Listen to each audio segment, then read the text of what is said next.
Introduction to Nursing Concepts, Medication Administration, Part 3. This is Martha Olson. When we look at the types of medication orders, it's going to depend on the urgency or how frequently they are needed.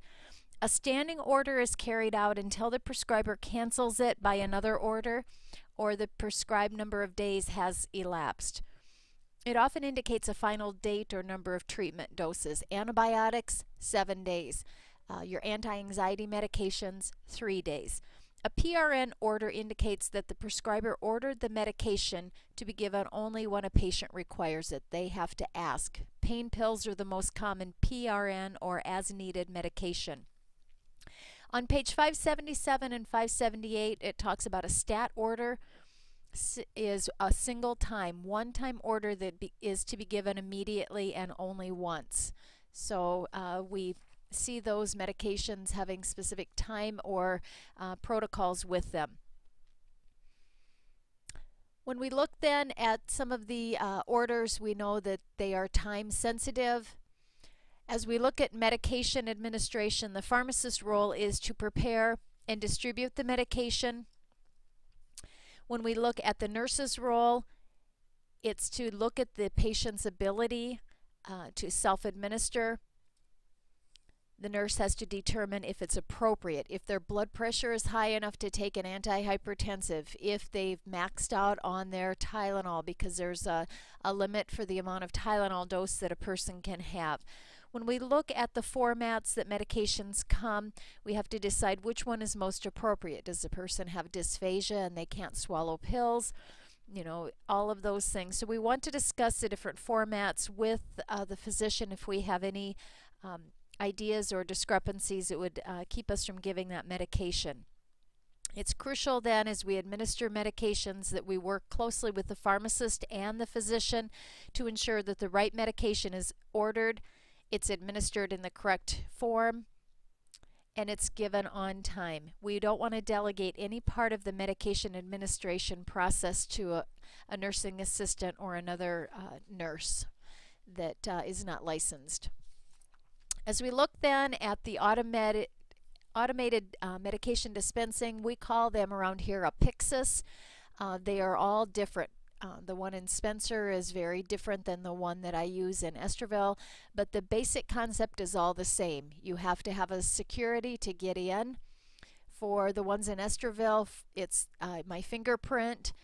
You have to have a password for some of them. So each one is set up a little differently, and you will not be given rights to the Pyxis while you're a clinical student. That will come through your nursing instructor. But when you become an employee of that facility, then you will get rights to that. When we look at the dispensing of medications, one of the nice things is it does the narcotic count for you.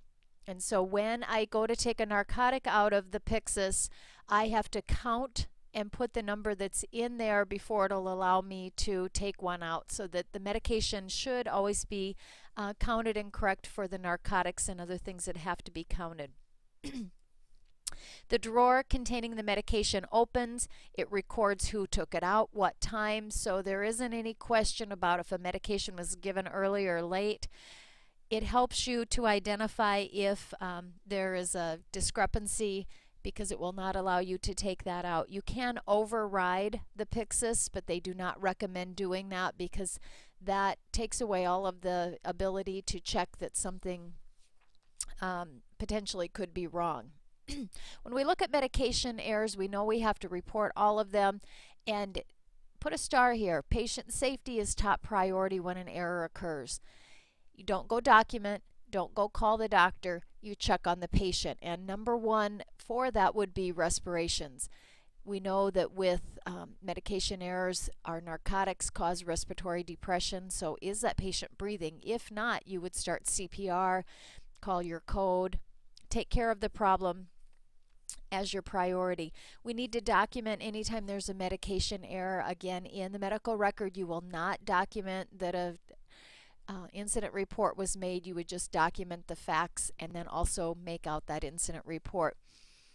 When we make out that incident report, it helps them to identify the process. It's not that we're bad nurses, the process. You know, do we have medications in the Pyxis that maybe shouldn't be there like they are, how it's recorded, how it's documented.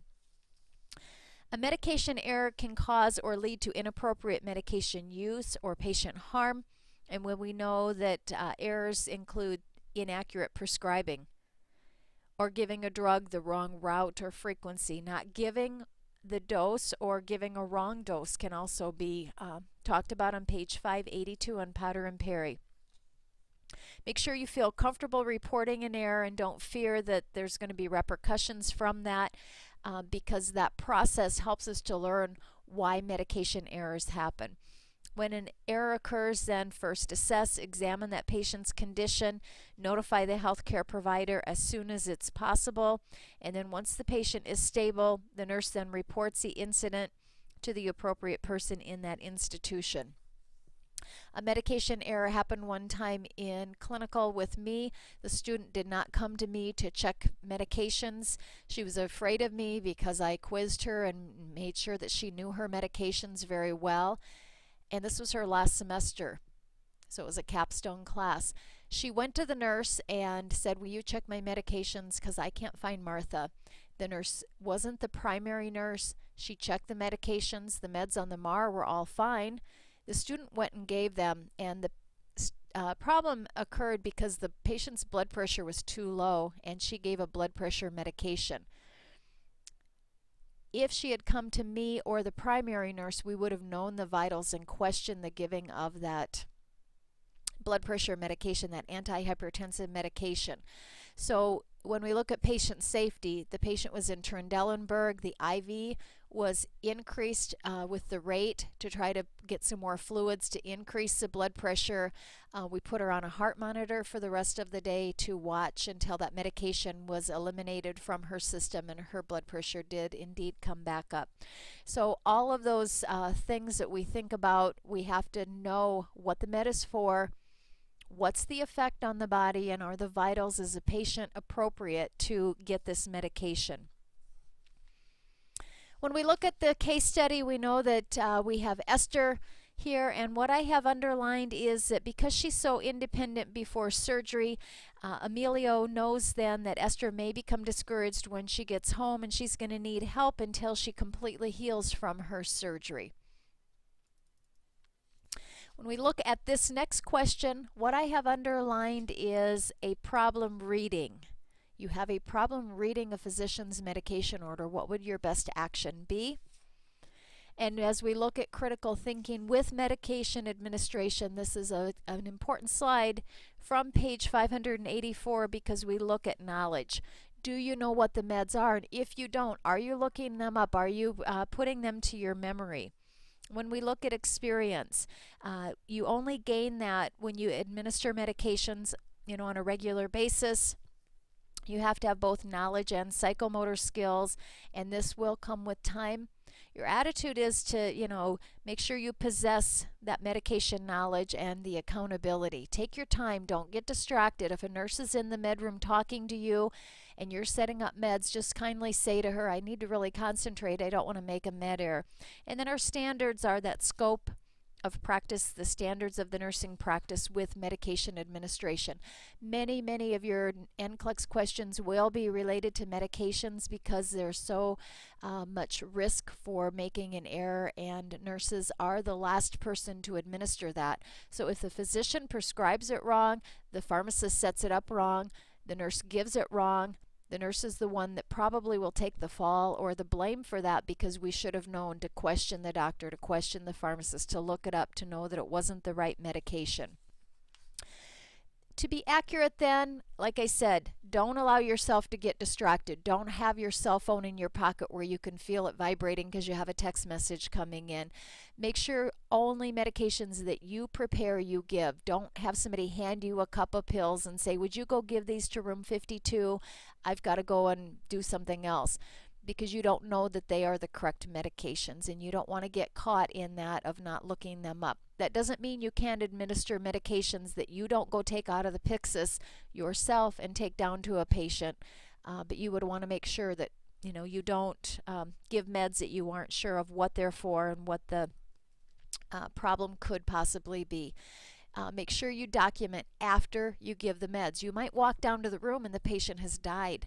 You might walk down to the room and the patient refuses those medications because, maybe it's a stool softener and they tell you, I'm having some diarrhea today.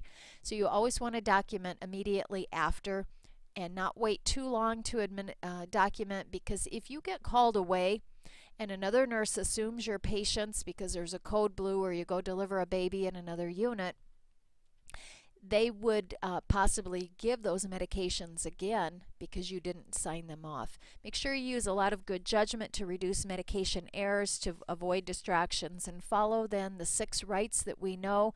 These you'll need to put to memory. Page 584 talks about, make sure it's the right med. Why are they getting it? And the part that sometimes is confusing for me is when a patient is getting a medication because the side effect is what we want. When you give a Benadryl, the person doesn't have an allergy or hives, but Benadryl, we know, makes you very sleepy as a side effect, and so oftentimes it's given at bedtime to help the person get to sleep. The right dose, that's looking it up. That's knowing that this is way out of the normal and I need to call the physician. Checking the patient, making sure you give it at the right time via the right route. Is it oral? Is it rectal? Is it IV? And then document correctly after you've actually given it. Here is checking the armband. Today we use a lot of bar scanners to check that the armband is correct. One of the frustrations with that is when a patient goes from acute to skilled, their level of care changes, their ID number changes for medical record keeping. And so sometimes when you try to scan it and they are now a skilled patient, their bracelet has to match that. When we look at the patient's rights, remember they have a right to refuse a medication. If you walk in the room and they say, I really don't want to take that medication, you need to document it and let the physician know that she refused that medication today. We want to be able to look at the appropriate therapy that goes with that, make sure they're labeled correctly so that we aren't making any misjudgments with those. Looking at our quick quiz then, what I have underlined here is A and B where it says before and after. Those should be 2 big clues for you as you look at that question that it's probably one of those. In our assessment, we always want to ask about allergies. Is it an intolerance or is it a true allergy that they have? Because an allergy means they had a reaction. We don't want to give that medication again. An intolerance means maybe their stomach got upset or they just didn't feel good after having that, but they didn't have an allergy to that. Begin your assessment by asking a variety of questions that help you better understand their current medication management routine. Are they able to afford their medications? What are their beliefs and expectations about the medications that they're taking? Inform other members of the healthcare team if the patient has a history of allergies to medications or food. And your 2 most common allergies are sulfa and penicillin. Foods, it can be a variety. A lot of people are allergic to strawberries and a lot of foods like that. The diet history reveals their eating patterns and their food preferences, because some of our medications are given either on an empty stomach or with food, and so we need to kind of understand about that as well. Look at their behavior for any evidence of dependence or avoidance, and then look at also cultural beliefs. Sometimes Western medicine interferes with med compliance and their understanding and their willingness to learn about the medications that they've been assigned to. In the last part now, our case study is looking at Emilio, and she's going home, and before she leaves, he has to teach her and make sure she knows how to self-administer her medications, and that is a big part of what we do in the hospital as a home health nurse to make sure that they know how to take their medications and are taking them correctly. So teaching with medications becomes something we do all the time with every patient to assess. We can't assume that they know their medications because they've been on them for a long time. We're continually teaching and assessing to make sure that they have good understanding of their medications. This ends part 3.